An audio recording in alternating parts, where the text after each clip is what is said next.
Bon alors Ferrari et CVE, ça va pas trop, ça va pas fort.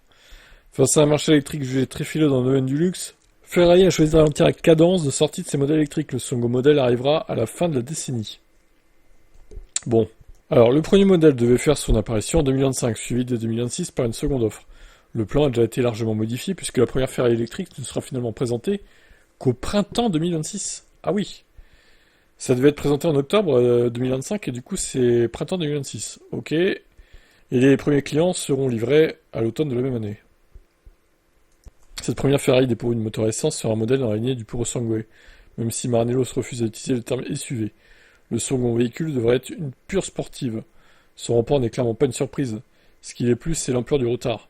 On parle plus de 2026 ni même 2027. Ce sera plutôt 2028. On peut même estimer à plutôt 2029. Waouh. Bon, après, ils disent que les riches, en gros, ils préfèrent le thermique que l'électrique.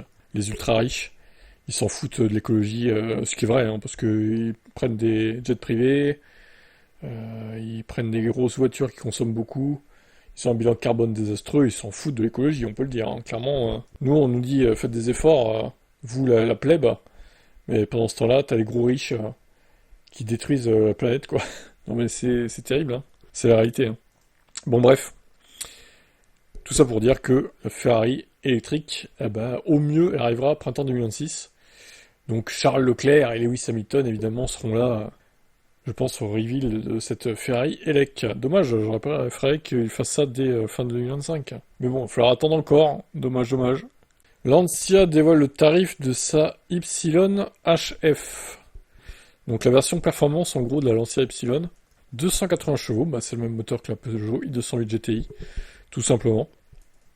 C'est ce jour de la version un peu puissante proposée sur la base d'Ypsilon. Elle intègre des spécificités techniques et stylistiques propres à ce positionnement, notamment une suspension adaptée, des éléments de carrosserie exclusifs et un traitement intérieur spécifique. Cette version s'inscrit dans la relance de Lancia sur le segment des compacts à forte personnalité. Ok, alors le tarif là-dedans. Proposé à 41 519 € en Espagne. Un tarif qui la place en concurrence directe avec l'Alpine A290 GT Performance, qui est à 41 700 €, et la Peugeot i208 GTI électrique. Espérons pour l'italienne qu'elle saura se démarquer de ses rivales françaises qui, sans chauvinisme aucun, ont un petit supplément d'âme qu'on peine à deviner chez l'Ypsilon. D'accord, donc ça peut donner une idée du prix de la i208 GTI. Ouais, bah ça sera... je pense que ça sera la même fourchette, hein, 41-42 000 en fait. Hein. Mais, encore une fois, c'est trop cher. Pour 280 chevaux, une voiture qui a si peu d'autonomie, parce qu'on rappelle que la i208 GTI elle aura 350 km, vu qu'elle est beaucoup plus puissante et elle consomme plus. Donc, à côté de ça, t'as la MG4X Power, certes qui est un peu plus grosse, mais pas beaucoup plus non plus, qui est à 32-33 000, quoi. Neuve. Et qui fait 400 chevaux, 430. Mais c'est chinois, mais bon, c'est beaucoup plus puissant, quoi. Hein. Ça n'a rien à voir, hein, niveau puissance, donc c'est mal placé comme tarif. Surtout pour l'Alpine à 290, ce qui fait que 220 chevaux, malheureux chevaux, quoi. 220 fucking chevaux. C'est nul. Pour une sportive, soi-disant, c'est nul. J'assume mes propos, hein. C'est pourri, hein. 220 chevaux, c'est la Mégane électrique, en fait. C'est pas une sportive, 220 chevaux. C'est une voiture électrique normale, quoi. Sportif, c'est 300, 350, 400. Là, commence à parler, là. Ouais, ok. Mais même 280 chevaux, en vrai, c'est un peu mieux, mais c'est un peu light, je trouve, quand même. Surtout vu le prix pratiqué. Après, voilà. C'est mon avis, encore une fois. Chevrolet a présenté sa ZR1X. Waouh, la Corvette ZR1X. C'est la plus extrême et plus puissante jamais produite. C'est une hybride, du coup. 1250 chevaux. Elle aura 100 en moins de secondes et de franchir les 400 mètres départ arrêté en moins de 9 secondes. Le V8 5.5, 1064 chevaux biturbo. La batterie fait 1,9 kWh. Waouh!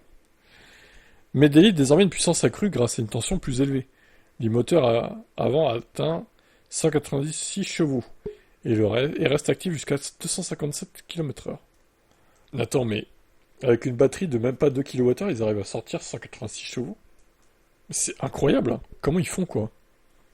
Alors par contre, ils disent 186 chevaux, mais 145 Nm de couple. Le couple est pas mirobolant quand même, hein.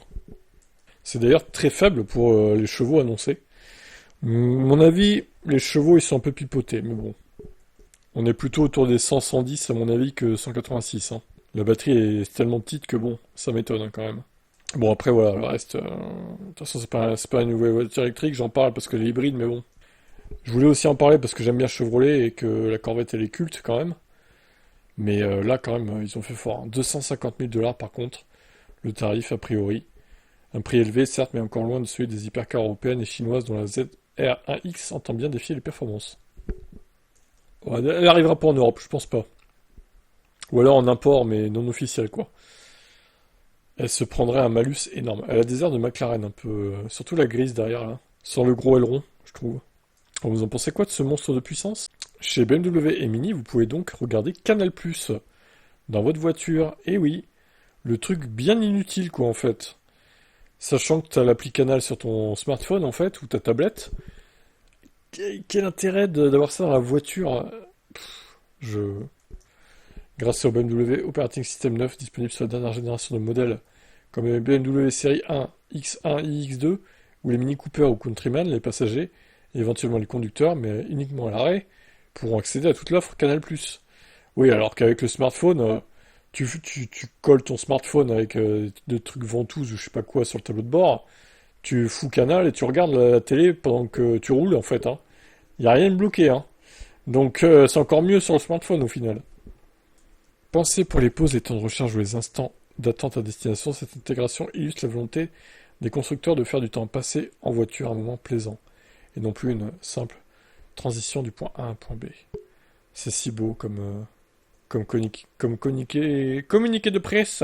Côté technique, tout passe par la carte SIM intégrée au véhicule, qui offre un accès aux données sans limitation. Une connectivité fluide sans avoir à jongler avec un smartphone, un câble ou une connexion Wi-Fi instable. Ah ouais, c'est illimité la carte SIM. Les datas. C'est dingue ça. Lancée d'abord en France, Suisse et Pologne, cette nouveauté marque une étape supplémentaire dans la transformation numérique des véhicules.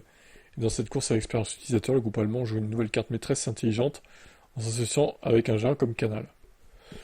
Bon, je maintiens que c'est pas un argument de vente, puisqu'on l'a tous sur notre téléphone, hein, ceux qui ont Canal. Moi j'ai Canal pour la Formule 1, plus qu'autre chose. Mais voilà, j'ai MyCanal sur l'ordi, j'ai MyCanal sur la smartphone, et j'ai pas besoin d'avoir MyCanal sur la voiture en fait. Je m'en fous. C'est bon. Est-ce que parmi vous, est-ce qu'il y en a qui trouvent ça utile? Parce que moi je vois pas l'intérêt en fait. Mais bon, c'est pas grave.